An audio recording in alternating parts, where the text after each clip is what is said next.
Bismillahirrahmanirrahim. Assalamualaikum warahmatullahi wabarakatuh.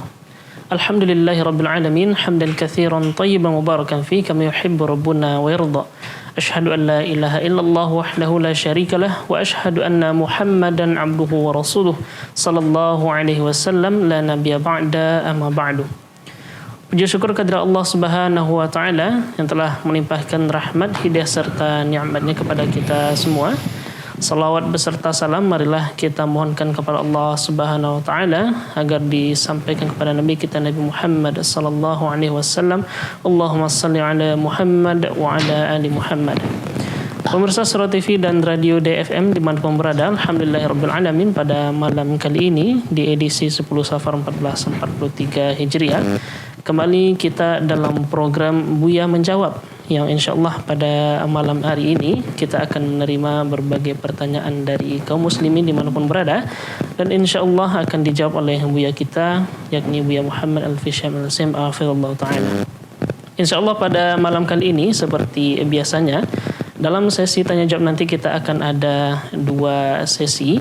Di awal kita akan mengumpulkan terlebih dahulu pertanyaan dari penelpon, kemudian dijawab, dan setelahnya kita akan menjawab pertanyaan melalui pesan WhatsApp maupun SMS. Dan insyaallah pada malam kali ini bagi pemirsa yang ingin menelpon nantinya dan bertanya langsung kepada Buya bisa menghubungi kita di 0811 669 3338 atau pesan WhatsApp di 0811 669 3332. Alhamdulillah kita sudah bersama narasumber kita pada malam hari ini, yakni Buya Muhammad Al-Fisham Al-Sim Hafizallahu Ta'ala. Assalamualaikum Buya. Waalaikumsalam warahmatullahi wabarakatuh. Insyaallah gimana kabar Buya, sehat ya? Alhamdulillah bikhair. Alhamdulillah ya, masyaallah.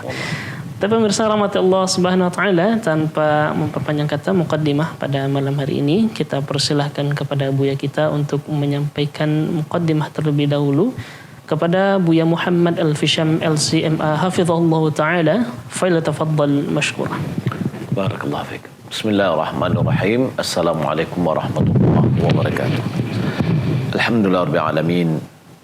Wassalatu wassalamu ala asyrafil anbiya'i wal mursalin wa ala alihi wa sahbihi ajma'in. Amma ba'd. Pemirsa yang dimuliakan Allah Subhanahu wa taala, alhamdulillah, segala puji bagi Allah Subhanahu wa taala yang senantiasa mencurahkan nikmat dan karunia-Nya kepada kita. Salawat dan salam semoga dianugerahkan oleh Allah Subhanahu wa taala kepada Nabi kita Muhammad sallallahu alaihi wasallam. Allahumma shalli ala Muhammad wa ala ali Muhammad. Sebagaimana biasa, malam ini adalah pertemuan kita untuk menjawab beberapa pertanyaan yang sudah dikirim kepada menjadi interaksi kita, kemudian belum terjawab, dan insyaallah pada malam ini kita akan mencoba menjawabnya. Akan tetapi kita mulai dengan sedikit pembahasan. Kita ambil dari tulisan guru saya, yaitu Syekh Abdullah bin Saleh Al-Ubailan. Beliau adalah seorang ulama yang pernah saya langsung belajar dengan beliau. Beliau membuat sebuah tulisan yang rutin dan semacam serial, yaitu tentang hidayat Quraniyah, petunjuk-petunjuk Al-Quran. Hal ini dijudulkan dengan Fadlu Sadaqati Yaumil Jum'ah, keutamaan bersedekah pada hari Jumat. Tadi adalah Jumat, kalau sekarang adalah malam Sabtu ya.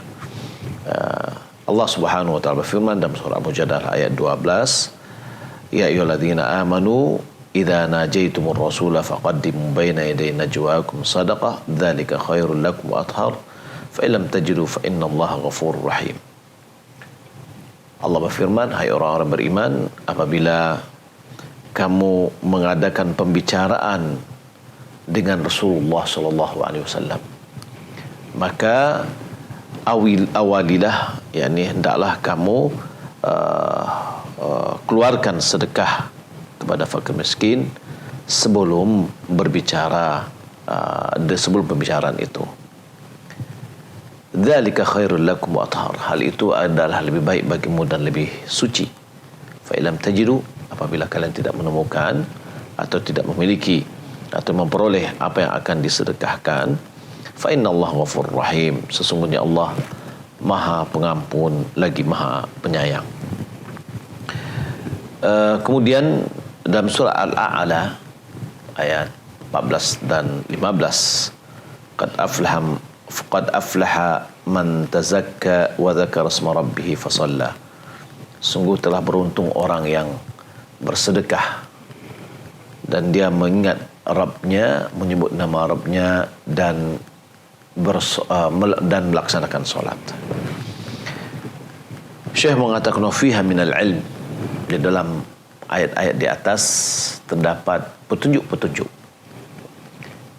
Ya, Abdul bin Hamid dan Ibn Jarir serta Ibn Mundhir, juga Ibn Abi Hatim melalui jalan Akhwas bin Mas'ud, bahwasanya Ibn Mas'ud dia mengatakan, idza kharaja ahadukum yuridu as-salata fala alaihi an yatasaddaqa bi syai'in lianna Allah yaqul qad aflaha man tazakka wa dzakara isma rabbih fasalla. Ibn Mas'ud dia mengatakan, apabila salah seorang di antara mau keluar untuk mengerjakan solat, yang keluar ingin mengerjakan solat Jumat, fala alaihi an yatasaddaqa bi syai', maka alangkah baiknya dia bersedekah dengan sesuatu. Kenapa? Karena Allah Subhanahu wa taala mengatakan qad aflaha man zakka, qad aflaha man tazakka wa dzakara isma rabbih fasalla. Sungguh telah beruntung orang yang bersedekah dan menyebut nama Allah, menyebut nama Rabbnya, dan dia mengerjakan solat. Beliau mengatakan inna lis-sadaqati fihi ay yaumal jum'ati mazidatun 'alaiha fi sa'iril a'yam.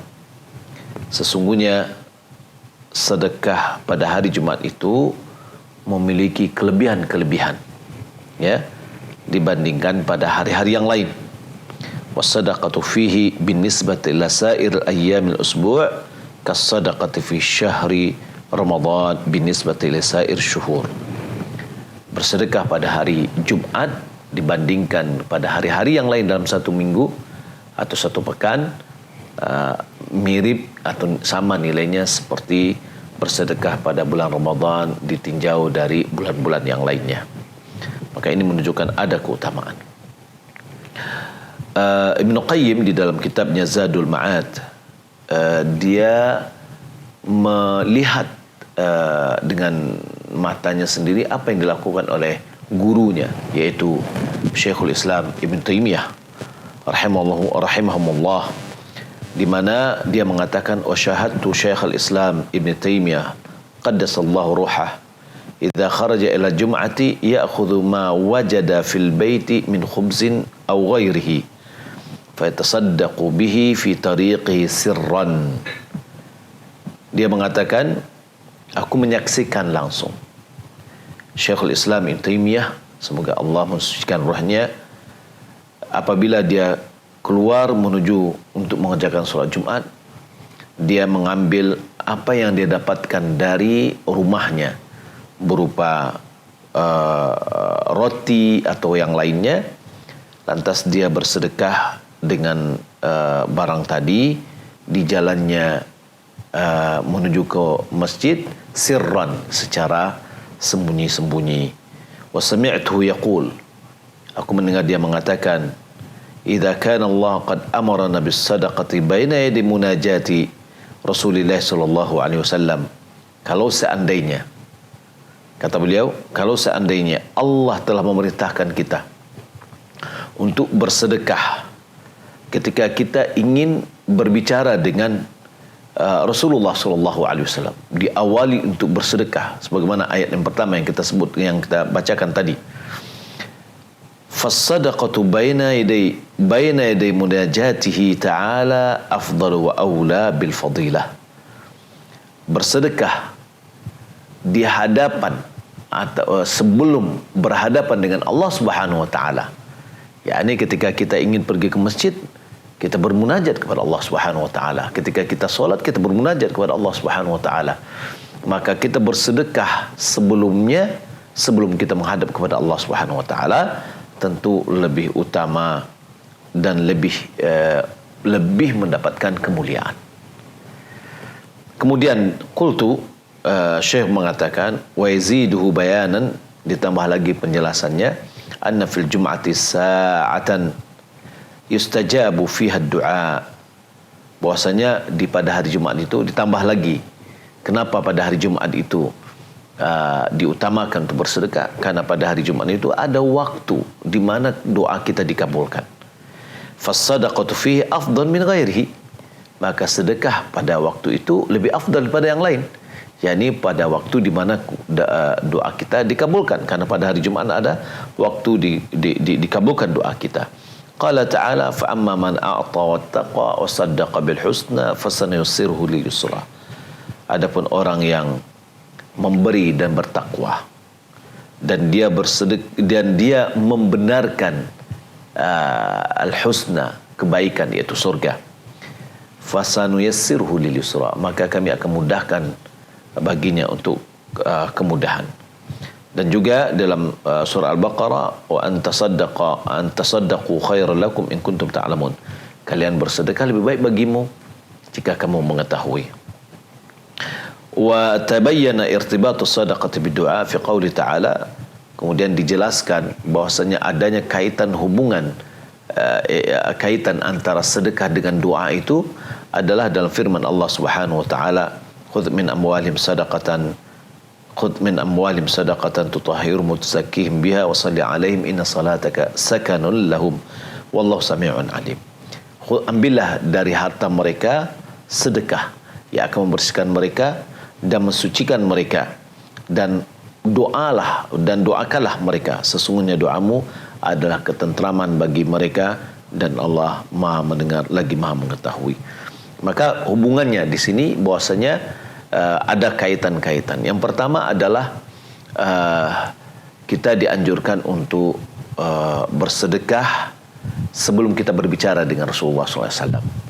Nah, sebelum kita berbicara dengan Allah dan sholat kita, tentu itu lebih utama. Nah, dijadikan ini adalah hari Jumat karena hari Jumat adalah hari yang lebih baik daripada hari-hari yang lain. Ya. Kemudian ditambah lagi bahwasanya pada hari Jumat terdapat waktu dikabulkannya doa, dan orang yang bersedekah setelah dia bersedekah adalah didoakan. Ya.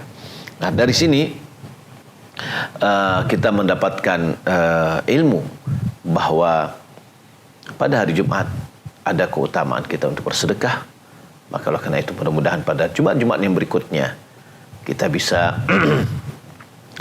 meningkatkan ibadah kita ini, ya, dengan kita membawa sebagian dari apa yang kita miliki.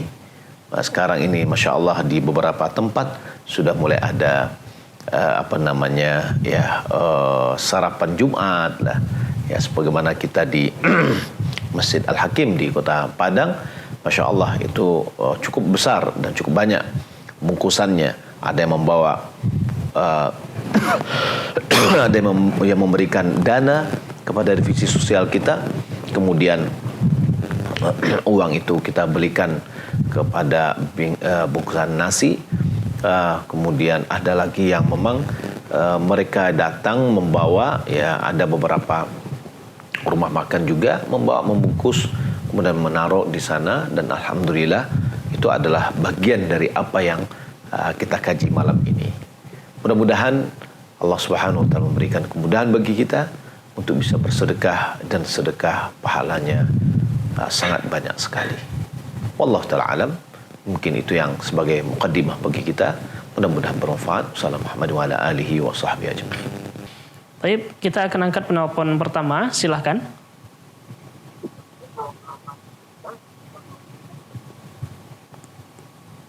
Dengan siapa dan di mana Bapak atau Ibu? Assalamualaikum. Waalaikumsalam warahmatullahi wabarakatuh. Ini bersama dengan Abi Husna. Dengan Abi Husna di Pidijaya, Aceh. Baik, Pak. Silahkan.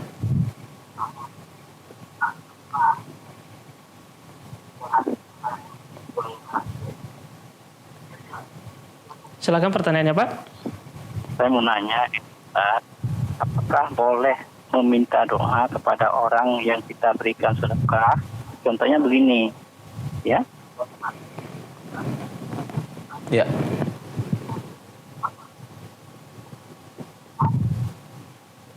Halo. Ini sedekah saya. Iya. Doakan saya semoga diberikan oleh Allah bulan-bulan.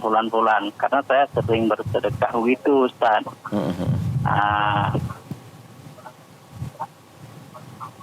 Ya.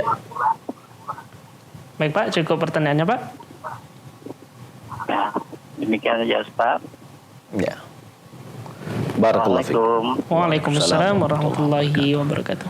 Iya, yang pertama Pak, yang dimuliakan Allah Subhanahu Wa Taala, bahwa tentu doa kita sendiri itu lebih baik. Doa kita sendiri lebih baik. Dan boleh kita bertawasul dengan amal soleh kita, sebagaimana dilakukan oleh 3 orang yang terperangkap di dalam gua. Dan kita akan bisa bertawasul dengan sedekah yang kita lakukan. Ya Allah, saya sudah bersedekah dengan si fulan.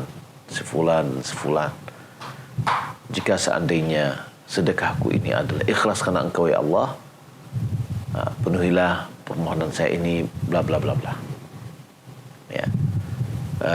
Sebab khawatir nanti ketika kita bersedekah dan kita minta didoakan oleh orang yang menerima sedekah kita, itu ada bentuk semacam transaksi, kompensasi gitulah. Kita kasih dia, kemudian kompensasinya adalah doa. Ya. Sementara doa itu adalah sebuah sebuah yang seharusnya dilakukan oleh orang yang mendapatkan kebaikan. Kata Nabi SAW, "Man sana'a lakum ma'rufan fakafi'uh." Siapa yang membuatkan kebaikan untukmu, maka balaslah. Fa illam tajidu ma tukafi'unahu fad'u lahu. Kalau seandainya kamu tidak mendapatkan apa yang bisa kamu balas, maka doakan dia. Nah, jadi saya melihat agar sedekah kita ini tidak semacam transaksi, maka lebih baik kita tidak mengatakan hal itu. Tapi kita bisa bertawasul dengan amal soleh yang kita lakukan, di antaranya adalah sedekah itu. Ya, kita berdoa kepada Allah Subhanahu Wa Taala dan kita menyampaikan bahwa permohonan kita dan kita sudah melakukan ibadah tersebut. Ya, bertawasul dengan amal soleh itu masyru', disyariatkan juga, sebagaimana yang sudah kita sebutkan tadi, dan juga dari firman Allah Subhanahu Wa Taala dalam surat Ali Imran yang berbunyi, Rabbana innana sami'na munadiya yunadi lil iman an aminu birabbikum fa amanna Rabbana ighfir lana dzunubana wa kaffir 'anna sayyi'atina wa tawaffana ma'al abrar. Wahai Rabb kami, sesungguhnya kami mendengar penyeru yang menyuruh untuk beriman kepada Rabb kami. Ya, an aminu birabbikum fa amanna. Berimanlah kalian kepada Rabb kalian, lalu kami beriman. Ya, beriman itu adalah amal soleh. Rabbana ighfir lana dzunubana dan seterusnya.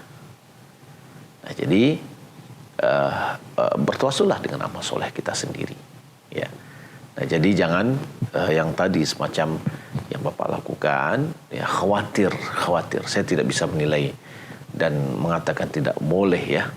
Tapi khawatir hal ini bisa menjadi sebuah transaksi, ya, transaksi. Saya kasih tapi doakan saya. Nah, ini kalau seandainya dari doa orang pun boleh, ya. Ketika kita minta didoakan oleh seseorang yang kita mengetahui bahwasanya dia adalah orang yang baik, yang soleh, yang rasanya doanya mudah-mudahan bisa dikabulkan, gitu ya. Maka kita bisa minta doa didoakan, begitu. Nah, akan tetapi pemberian kita yang imbalan adalah doa, kekhawatiran kita itu jangan-jangan itu menjadi sebuah transaksi. Wallahu taala alam. Baik, barakallahu fiikum Ustaz atas jawabannya. Pemirsa rahmati Allah Subhanahu wa taala, kembali kami membuka pertanyaan melalui telepon di 0811 669 3338. 0811 669 3338. Tapi saya sebelum kita menunggu penelpon selanjutnya Ustaz, kita akan bacakan pertanyaan melalui WA terlebih dahulu. Bismillah, Assalamualaikum Ustaz. Benarkah salawat Jibril sebagai magnet rezeki, termasuk juga membaca surat Al-Waqi'ah, surat Yasin, dan surat Ar-Rahman? Apakah ini sesuai dengan sunnah Ustaz? Syukran Ustaz. Iya, membaca surat Al-Waqi'ah itu bisa mendatangkan rezeki.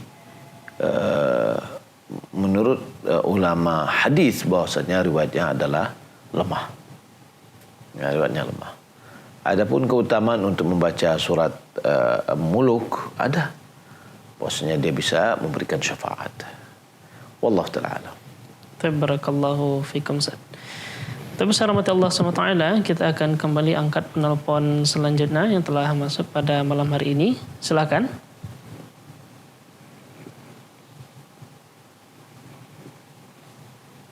Baik, silakan Bapak atau Ibu. Qadarullah mungkin terputus Ustaz. Kita lanjutkan melalui WA. Assalamualaikum warahmatullahi wabarakatuh Ustaz. Ana ingin bertanya Ustaz, semoga Ustaz dan keluarga senantiasa dalam lindungan Allah Subhanahu wa taala. Ustaz, ana mau bertanya, sahihkah hadis yang ada di atas ini Ustaz, yang menyatakan bahwasanya barang siapa pada hari Jumat sore atau setelah waktu asar selesai salat asar membaca salawat di atas sebanyak 80 kali, maka dosanya diampuni selama 80 tahun Ustaz. Nah, bunyi salawatnya, Allahumma salli ala Sayyidina Muhammadin abdika wa rasulika an-nabiyyil ummi wa ala alihi wa ashabihi wa salliman taslima. Saya tidak tahu hal itu. Akan tetapi melihat redaksi dari salawat itu, insya Allah salawatnya tidak sah. Ya, tidak sahih. Karena tidak ada riwayat yang sahih di dalam salawat yang mengucapkan Allahumma salli ala Sayyidina. Ya, mengucapkan dengan Sayyidina dalam salawat, dalam riwayat yang sahih dari Nabi, insya Allah tidak ada. Ya, apalagi tadi adanya membaca 80, akhirnya 80 tahun dosanya diampuni, ya. Dan ini juga adalah hal-hal yang sangat luar biasa, ya. Akan tetapi selama ini kita belum pernah mendengarnya. Yang kita dengar hadis yang sahih adalah siapapun yang berdoa pada waktu itu maka doanya dikabulkan. Termasuk waktu-waktu yang dikabulkan doa, yaitu di akhir siang atau di akhir hari pada hari Jumat tersebut. Wallahu ta'ala. Tabarakallahu fikum Ustaz atas jawabannya. Pemirsa rahmati Allah SWT, kita akan lanjutkan dengan pertanyaan selanjutnya dari hamba Allah Ustaz. Assalamualaikum warahmatullahi wabarakatuh. Ingin bertanya Ustaz, sedekah ke masjid dan juga fakir miskin apa sama nilainya di hari Jumat Ustaz? Iya, tentu bersedekah yang lebih besar manfaatnya tentu akan lebih besar juga pahalanya. Ketika kita bersedekah kepada fakir miskin, itu jauh lebih baik, ya, daripada kita bersedekah ke masjid, yang mungkin masjid adalah untuk kegiatan-kegiatan di sana, gitu ya. Tapi kepada fakir miskin kita akan meringankan beban mereka. Wallahu a'lam.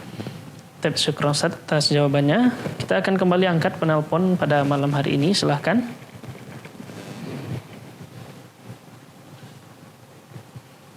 Qadarullah terputus Ustaz. Baik pemirsa rahmati Allah SWT, kembali kita mengingatkan pemirsa dimanapun berada untuk berpartisipasi dalam program kita pada malam hari ini dengan menelpon ke 0811 669 3338 atau pesan WhatsApp di 0811 669 3332.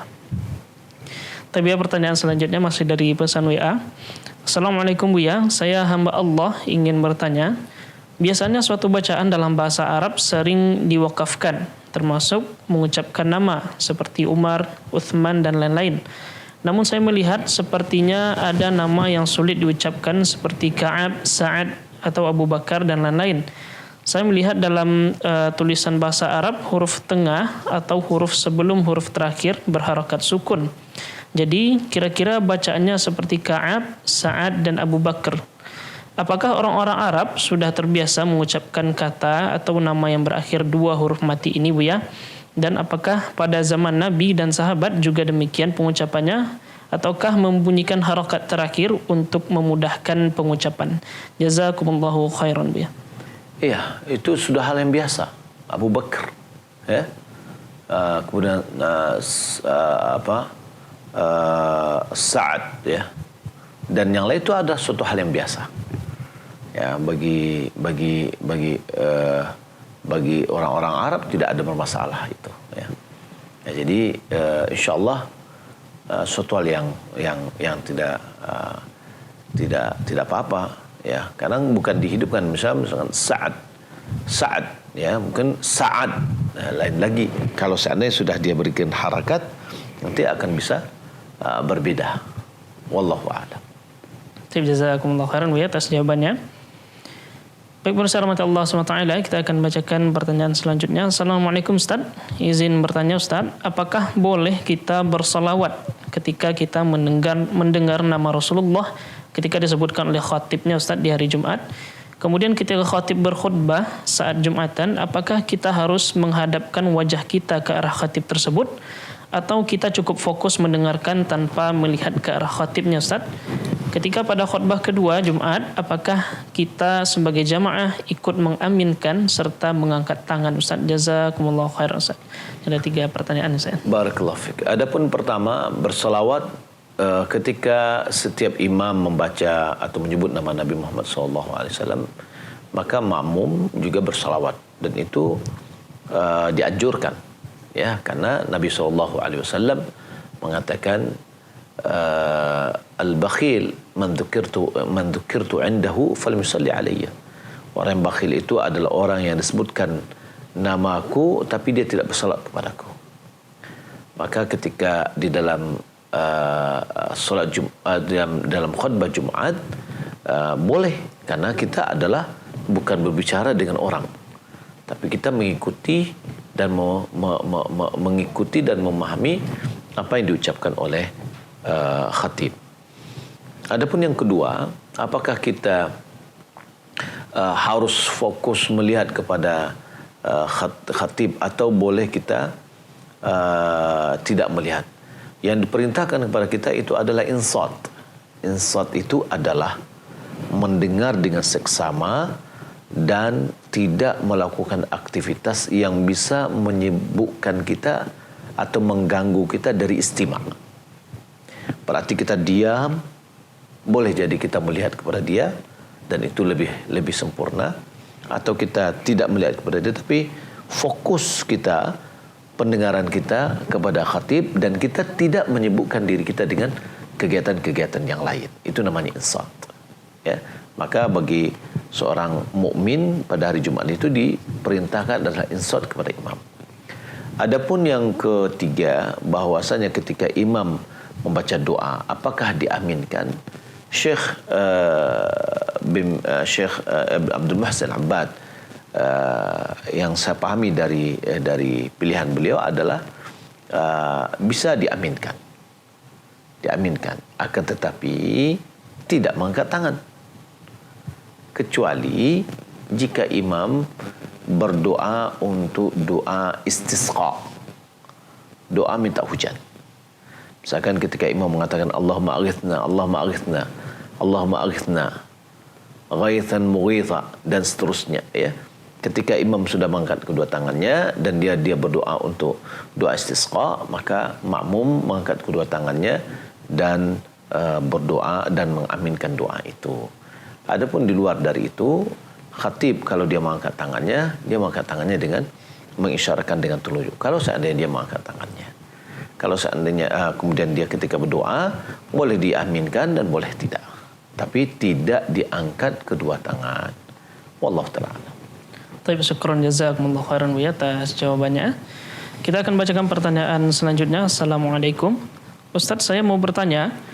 Saya sudah sekian lama hadir kajian dan terus belajar agama dengan baik. Tapi selalu saja difitnah dari saudara atau orang lain. Bagaimana cara saya menahan diri dari fitnah agar tidak timbul rasa amarah dan benci, Ustadz? Syukran Ustadz dari hamba Allah di Duri Riau, Ustadz. Iya. Kita baca sejarah Rasulullah SAW. Sejarah para sahabat. Bagaimana mereka dihina, dicaci, dimaki, difitnah. Ya. Nabi SAW difitnah dengan bermacam-macam. Dikatakan sebagai tukang sihir, dibilang sebagai seorang penyair yang gila, dan yang lain-lainnya. Dan Nabi SAW bersabar. Nah, kita juga dianjurkan untuk bersabar. Ya, bersabar, menjaga emosi kita.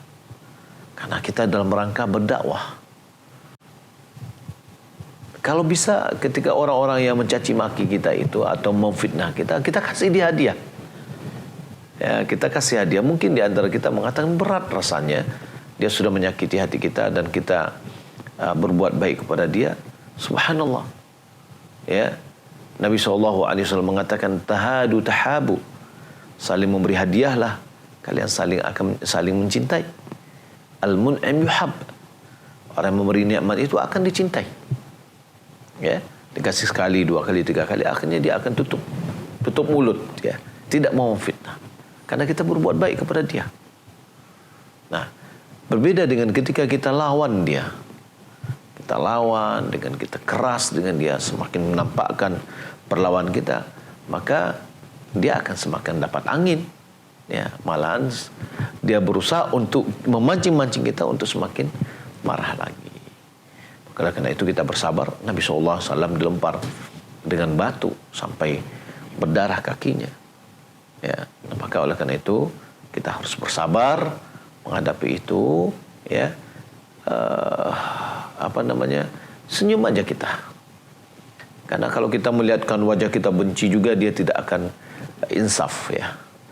Tapi mungkin dengan cara kita merangkul, memberi hadiah, memberi buku, memberi apa yang bisa bermanfaat untuk mereka, itu akan lebih baik. Dan kalau kita lihat apalagi di Duri, ya. Di Duri ya, banyak sekali orang Minang di sana, ya. Nah, karakter ya tidak akan berubah dengan karakter Minang. Maka kita harus pandai-pandai, ya, berbahasa dengan mereka, kita dengan cara kita menghormati, ya, kemudian santun, tetap menjaga istilahnya katuh nanampe, ya, berbicara dengan orang yang lebih tinggi, kata mendaki, kata menurun, kata mendata, kata memereng. Kita perlu, ini maksudnya adalah hendaklah kita bijak menempatkan kata-kata ketika atau ungkapan kita dan ucapan ketika kita berhadapan dengan masyarakat. Wallahu a'lam. Barakallahu fikum, Ustaz, jazakumullah khairan atas jawabannya, Ustaz. Pertanyaan selanjutnya dari Bandung, Ustaz, atas nama Pak Rizal. Afwan Ustaz, izin bertanya. Ana bekerja sebagai seorang PNS. Tugas Ana sebagai pembayar gaji dan tunjangan pegawai dengan sistem penyaluran melalui transfer ke rekening pegawai. Terkadang pihak bank mengirim makanan, uang fee ke pimpinan kantor Ana dan nanti dibagi ke bawah, Ustaz.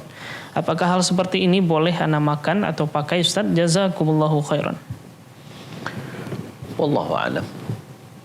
Hal-hal yang seperti itu kalau bisa kita hindari, kita hindari. Wallahu a'lam. Barakallahu fikum, Ustaz. Pertanyaan selanjutnya dari hamba Allah di Ambarawa. Assalamualaikum warahmatullahi wabarakatuh, Ustaz. Apakah kalau kita mentraktir makan teman, kita bisa dikatakan sebagai memberi sedekah? Terima kasih, Ustaz. Wassalamualaikum warahmatullahi.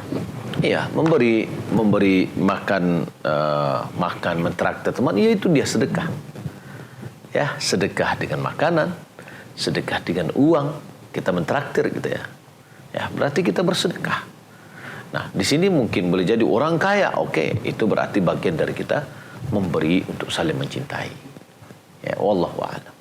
Barakallahu fikum Ustaz atas jawabannya. Pertanyaan selanjutnya, Assalamualaikum Ustaz. Semoga Ustaz diberi kesehatan dan keberkahan oleh Allah Subhanahu wa taala.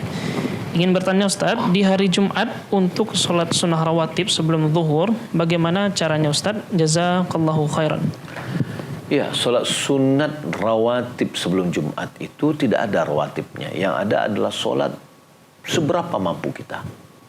Ya, sebagaimana dalam hadis Nabi SAW, siapa yang pagi-pagi dia berangkat ke masjid, kemudian dia mandi dulu, kemudian dia memakai pakaian yang lebih baik, kemudian memakai wangi-wangian, kemudian dia datang ke masjid, ya, dan tidak memisah dua orang, kemudian dia sholat semampunya, ya. Apabila datang imam dia diam, ya, mendengar imam sampai selesai, ya.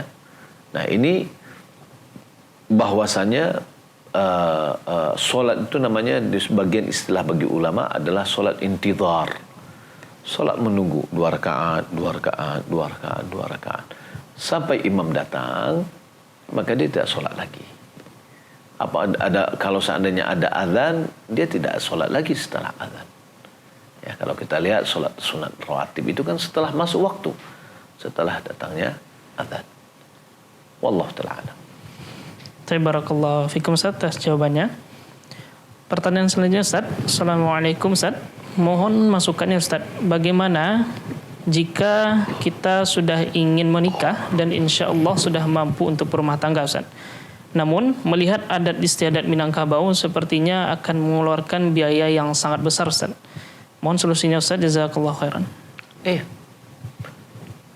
Menikah terkadang memang butuh biaya. Jangan kita berharap untuk menikah gratis, gitu ya. Yang kita ambil itu adalah anak gadis orang tua yang sudah mengeluarkan biaya yang banyak, bernilai tinggi, ya, berharga. Nah, biaya ada, tapi kalau seandainya akan mengeluarkan biaya yang besar, ya, kita bisa nego dengan orang tuanya. Kalau seandainya ada di Minang, ya, ada dua adat, ya. Ada yang di daerah tertentu si laki-laki yang mengisi atau memberikan kepada perempuan, dan di satu daerah yang lain adalah perempuan yang memberikan kepada laki-laki. Ya. Kalau seandainya di daerah di mana perempuan yang memberi kepada laki-laki, dan kita melihat tidak mungkin, apalagi calon istri ini adalah orang yang memang disukai oleh hatinya sendiri, ya, sangat disukai, tapi dia tidak mempunyai kemampuan, maka pakai uang dia, dikasihkan uangnya ke calon istrinya, nanti calon istrinya ngasih uang itu lagi kepada dia, gitu. Selesai permasalahan, ya.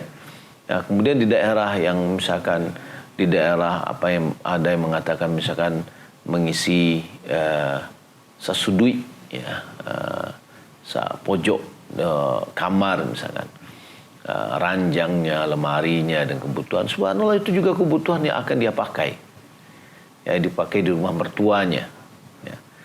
Nah, ini subhanallah itu tidak apa-apa, ya. Nah, jadi saya melihat terkadang suatu yang mahal itu butuh pengorbanan. Wallahu a'lam. Masya Allah, barakallahu fikum Ustaz atas jawabannya Ustaz. Pertanyaan selanjutnya Ustaz. Bismillah, Assalamualaikum warahmatullahi wabarakatuh. Wa ahsanallahu ilaika ya Ustaz. Saya ingin bertanya Ustaz. Saya ingin bertaubat dari dosa besar Ustaz. Sampai sekarang saya belum pernah menceritakan ini kepada siapapun Ustaz. Saya mengalami penyakit penyimpangan seksual Ustaz. Saya lebih cenderung suka kepada sesama jenis saya. Sungguh saya ingin bertaubat. Saya telah melakukan amalan-amalan salat, namun syahwat saya susah dikendalikan. Sampai-sampai saya sering berbuat dosa dikala sendiri dengan menghayalkan hal tersebut Ustaz. Bagaimana solusi dari masalah ini Ustaz? Saya ingin kembali kepada fitrah saya. Mohon Ustaz bantuannya. Assalamualaikum warahmatullahi wabarakatuh. Waalaikumsalam warahmatullahi wabarakatuh. Ini Dalam pertemuan sebelumnya juga ada pertanyaan yang sama. Nah, ya. Barakallahu fiik. Yang pertama, jujur kita dengan hati kita. Orang betul-betul jujur kepada Allah dan bertobat kepada Allah Subhanahu wa taala jujur. Maka Allah Subhanahu wa taala akan berikan kepadanya jalan keluar. Maka bentuk dari kejujuran itu adalah bersabar menghadapi bagian dari musibah.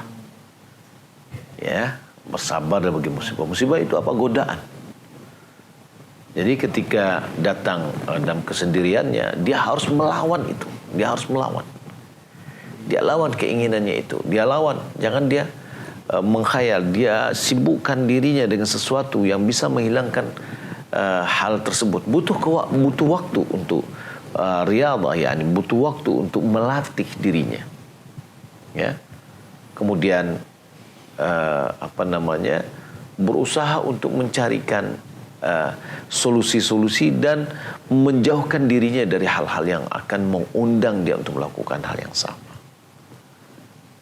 Orang yang jujur bertobat kepada Allah Subhanahu wa taala, Allah akan terima taubatnya. Allah akan palingkan dia dari maksiat-maksiat yang telah dia lakukan.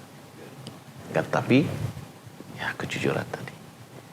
Ya, mudah-mudahan Allah Subhanahu wa taala memberikan kemudahan bagi Anda untuk bertobat dari dosa besar ini, karena suka dengan sejenis ini sudah tidak fitrah lagi.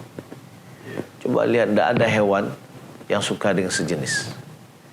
Ya, maka manusia yang diberikan akal sehat ketika dia suka dengan sejenis ini adalah akalnya tidak sehat lagi. Gitu.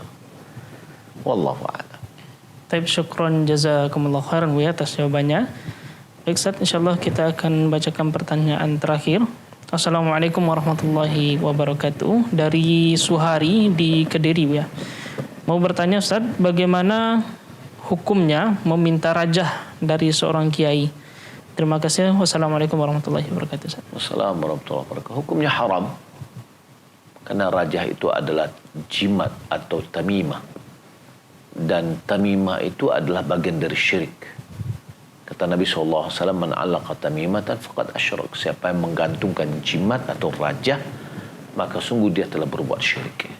Maka ketika kita meminta kepada seorang guru yang kita anggap apakah dia kiai atau buya atau ustadz atau guru atau yang lainnya, ketika dia minta rajah kepada dia, maka ini hukumnya adalah haram karena dia minta sebuah perbuatan yang merupakan itu adalah bagian dari syirik.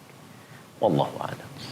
Taib, syukran wa jazakumullah khairan Bu ya atas jawabannya. Pemirsa rahmati Allah Subhanahu wa taala, dengan dijawabnya pertanyaan tadi, maka program kita dalam Buya Menjawab di edisi 10 Safar 1443 Hijriah pada malam hari ini berada di penghujung program, dan mudah-mudahan Allah SWT memudahkan kita untuk kembali bertemu di minggu depan untuk menjawab pertanyaan-pertanyaan yang mungkin belum bisa terjawab ataupun telepon yang belum bisa terangkat pada malam hari ini.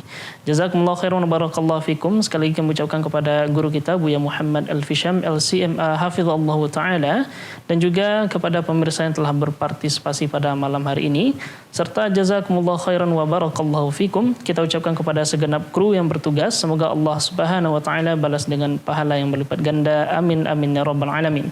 Dan di akhir sesi kali ini, marilah kita mengucapkan doa kafaratul majelis. Subhanakallahumma bihamdika asyhadu an la ilaha illa anta astaghfiruka wa atubu ilaik. Wassalamualaikum warahmatullahi wabarakatuh.